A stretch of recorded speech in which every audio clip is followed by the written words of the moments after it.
Good day. My name is Sarah Mattia. I am 52 years old from South Africa. My farming experience started when I was born and raised on a small farm. Later on, I did some seasonal work on bigger farms and made a turn in the corporate world as well.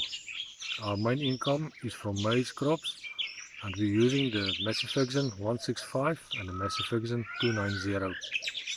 During seasonal time, I'm driving the Ford 7840, the Case 175, the John Deere 6820, and the articulating tractor is the New Holland T9050. During harvesting season, I'm driving the grain carts as well as the combines, the Case 1440 and the Case 2388. During my time in the corporate world, I learned to drive the Volvo dumper truck, the 30 tons, as well as the Komatsu front-end loader and the Isuzu forklift. Being on a small farm, we have to diversify.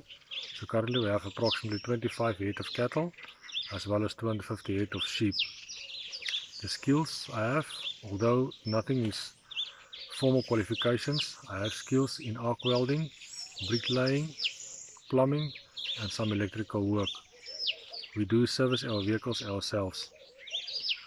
To talk about myself, my core value is honesty. So what you see is what you get. My motto, I don't stop because I'm tired, I stop because the job is done. And the mentality is the ownership mentality. When you trust me with your equipment, I will treat it as if it is my own. I hope my future employer will view this video in a very positive way. Thank you.